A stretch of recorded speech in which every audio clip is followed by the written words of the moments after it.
Hello students, previous lectures में हम discuss कर रहे थे instrument used in chain serving, जिसमें हम लोगों ने सर्विंग चेन और टेप्स को डिस्कस कर लिया था। इसी के कंटिन्यूएशन में हम बाकी और इंस्ट्रूमेंट्स को डिस्कस कर रहे हैं one by one. Next of the instrument used for the chain serving is pegs. Third, pegs. अब ये पेग्स क्या होता है? सो पेग्स बेसिकली वुडन मटेरियल के बने हुए कुछ ब्लॉक्स होते हैं। अगर मैं इसे बना के दिखाऊं तो ये कुछ ऐसे होंगे।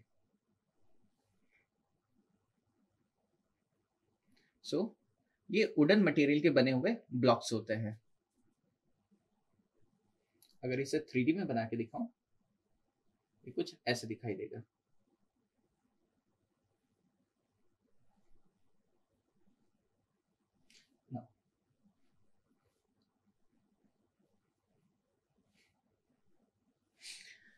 तो pics nothing but the wooden material के बने हुए कुछ ब्लॉक्स होते हैं, जिसे यूज किया जाता है ग्राउंड पर किसी डेफिनेट पॉइंट को मार्क करने के लिए। जैसे जिस पॉइंट से ग्राउंड पर हम सर्वे वर्क स्टार्ट कर रहे हैं, या फिर चेनिंग जिस पॉइंट से हम स्टार्ट कर रहे हैं, उस पॉइंट को मार्क करने के लिए हम इस पेग को यूज कर लेते हैं। या फिर सर्वे वर्क करने के लिए जिस इंस्ट्रूमेंट को ग्राउंड पर एस्टेब्लिश करेंगे, उस पॉइंट को मार्क करने के लिए, यानी कि उस इंस्ट्रूमेंट के स्टेशन को मार्क करने के लिए जिस इक्विपमेंट जिस इंस्ट्रूमेंट को यूज किया जाएगा, उसको पेग कहा जाएगा। यानी कि पेग को बेसिकली ग्राउंड पर किसी डेफिनेट पॉइंट को मार्क करने के लिए यूज किया जाता है। Now next of the equipment और instrument used for the chain survey is arrow. Now arrows को भी यूज किया जाता है चेन सर्विंग में। नाउ ये जो एरोस है, ये माइल्ड स्टील के बने हुए इक्विपमेंट्स होते हैं। ये कैसे दिखाई देते हैं मैं बना के दिखाता हूं। जो एरो है, ये माइल्ड स्टील का बना हुआ कुछ इस तरीके का दिखाई देगा ना। कुछ इस टाइप से एरोस दिखाई देते हैं। अब एरोस को यूज कहाँ किया जाता है? जब फील्ड पर किसी लॉन्ग सर्वे लाइन को मेजर किया जाता है, तो यहाँ पर जो चेन होती है या टेप होता है, इसको नंबर ऑफ टाइम लेट किया जाता है, बिछाया जाता है। अब जिस पॉइंट पर आकर के जो चेन है हमारी फिनिश होती है या टेप कंप्लीट होती है, उस पॉइंट को मार्क करने के लिए हम एरोस को यूज कर लेते हैं। नाउ ऐसे नंबर ऑफ एरोस हम लोग यूज करके जितने भी नंबर ऑफ टाइम्स हम लोगों ने चेन को या टेप को लेट किया है, उसे हम काउंट कर सकते हैं। नाउ ये एरोस होते हैं और इसका वर्क होता है। नेक्स्ट निकल के आती है ranging rods. 4 5 ranging rods. Now अब रेंजिंग रॉड को हम डिस्कस करें, इसके पहले रेंजिंग के बारे में बता देता हूं। रेंजिंग होता क्या है? नाउ जब भी किसी लॉन्ग सर्वे लाइन को मेजर करना होता है, तो हमें जो एंड स्टेशंस होते हैं, इन एंड स्टेशन के बीच में इंटरमीडिएट स्टेशन को लोकेट करना होता है, ताकि एक स्ट्रेट लाइन के अलोंग हम उस लॉन्ग सर्वे लाइन को मेजर कर पाए। इन इंटरमीडिएट पॉइंट्स को लोकेट करने के लिए जिन रॉड्स को यूज किया जाता है, उन रॉड को हम रेंजिंग रॉड कहते हैं। जो रेंजिंग रॉड होती है, ये 2 से 3 मीटर की लेंथ में अवेलेबल होती है, जिसका डायामीटर 30 mm निकल के आता है, जिसको पेंट कर दिया जाता है ब्लैक या फिर रेड और व्हाइट कलर के ऑल्टरनेट बेंड्स में। अगर मैं इसे बना के दिखाऊं, ये कुछ इस तरीके से दिखाई देगी।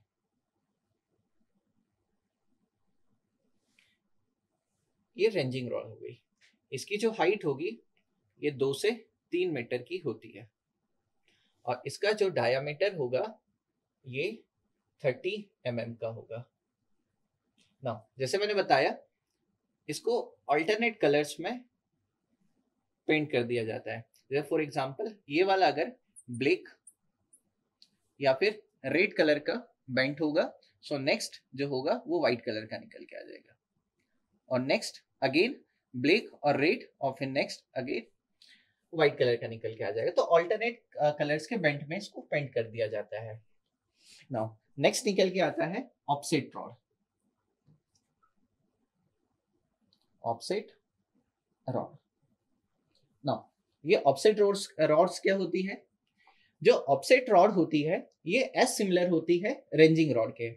तो ऑफसेट रॉड रेंजिंग रॉड की तरह ही होती है, बट इसकी ओपनिंग पर, जैसे ये जो टॉप है इसकी टॉप पर एक हुक या फिर ओपनिंग होती है। नाउ इसका काम होता है चेन को पुल या पुश करना। वहीं पर जो ऑफसेट रॉड होती है इसकी हाइट के हमारे आई लेवल पर कुछ वर्टिकल स्लॉट्स होते हैं। सो 2 वर्टिकल स्लॉट्स होते हैं जो कि ऑफसेट्स को सेट करने में हमें हेल्प करते हैं। सो इन वर्टिकल स्लॉट्स की हेल्प से फील्ड पर हम ऑफसेट लाइन को स्टेब्लिश कर पाते हैं। सो अगर ऑफसेट रॉड को मैं बना के दिखाऊं आप लोग को, ये कुछ ऐसे दिखाई देगी।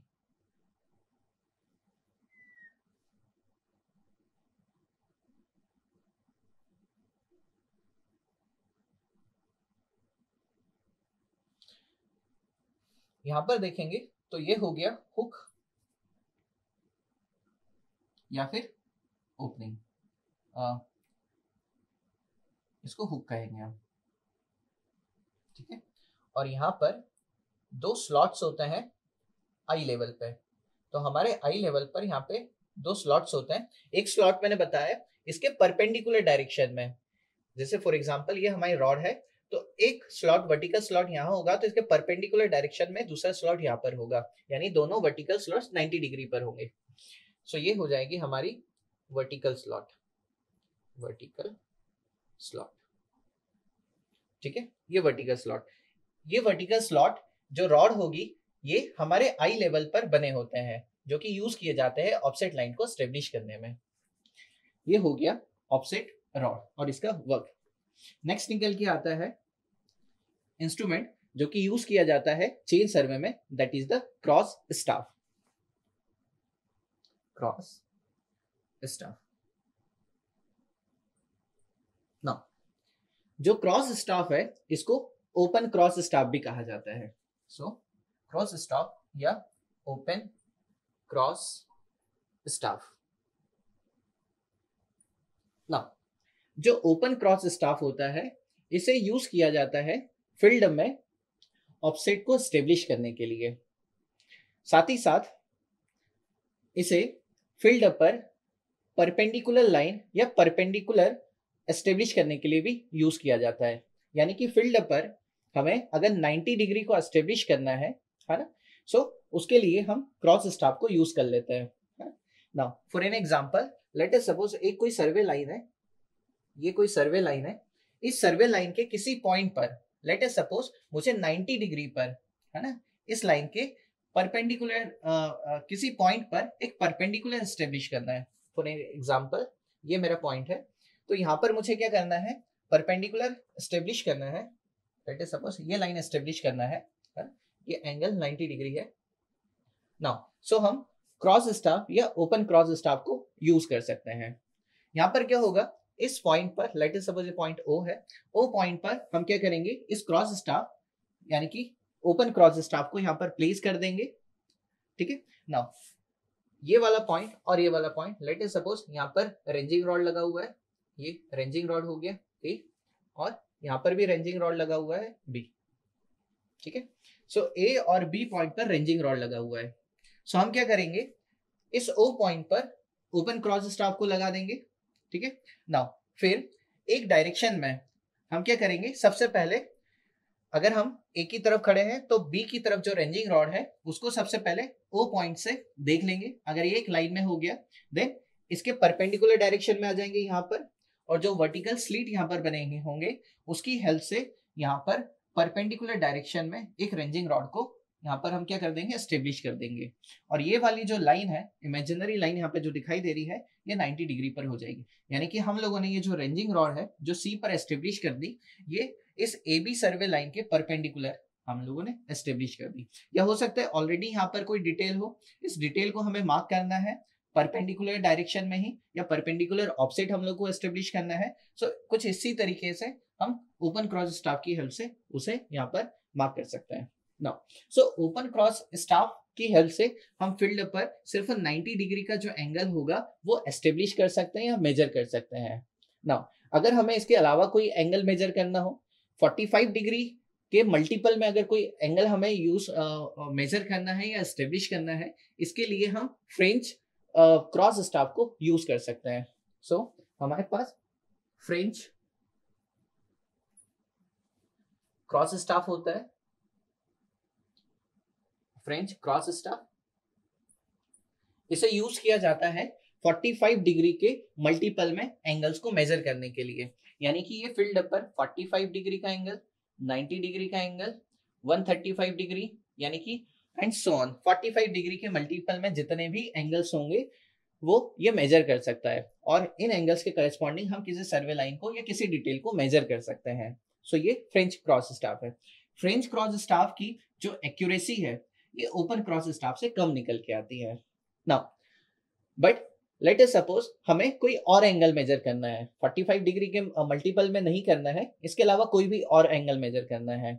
सो कोई भी एंगल अगर हमें मेजर करना है सो इसके लिए हम एडजस्टेबल क्रॉस स्टाफ को यूज कर सकते हैं। सो नेक्स्ट होता है एडजस्टेबल क्रॉस स्टाफ।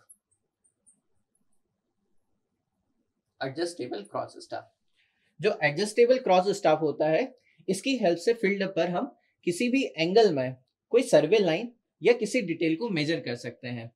सो एडजस्टेबल क्रॉस स्टाफ किसी भी एंगल को मेजर कर सकता है। जो एडजस्टेबल क्रॉस स्टाफ होता है बेसिकली ये दो सिलेंडर से बना होता है, जो एक के ऊपर रखा होता है दूसरा। यहाँ पर दो सिलेंडर होते हैं, एक नीचे होता है और एक ऊपर होता है। जो नीचे वाला जो सिलेंडर होता है ये इस पर मेन स्केल बना होता है, ठीक है। मेन स्केल और सब मेन स्केल हमारे लोअर वाला जो सिलेंडर होगा उस पर मार्क्ड होता है, और इसके ऊपर जो सिलेंडर होता है उस पर वर्नियर बना होता है। और वर्नियर क्या होता है, उसका फंक्शन क्या होता है, ये ऑलरेडी हम डिस्कस कर चुके हैं। जो वर्नियर होता है ये मेन स्केल के स्मॉलेस्ट डिवीजन के फ्रैक्शनल पार्ट को रीड करने में हमें हेल्प करता है। नाउ और जो ये अपर वाला जो सिलेंडर है यहाँ पर वर्टिकल स्लीट बनी होती है। इस वर्टिकल स्लीट की हेल्प से हम हमारा जो टारगेट होगा, जो रेंजिंग रॉड होगा, उसको हम क्या कर लेते हैं, उसकी साइड कर लेते हैं। देन आफ्टर जो एंगल होगा वो हम जो लोअर वाला सिलेंडर है उसके जो स्केल बना हुआ है उसको रीड करके वर्नियर की हेल्प से हम रीड करके उस पर्टिकुलर एंगल को मार्क कर लेते हैं। ये होता है एडजस्टेबल क्रॉस स्टाफ। इस लेक्चर में हम लोगों ने डिस्कस कर लिया पेग को, एरो को, रेंजिंग रॉड को, ऑफसेट रॉड और cross staff. Cross staff, open cross staff, French cross staff और एडजस्टेबल क्रॉस स्टाफ को हम लोगों ने डिस्कस कर लिया।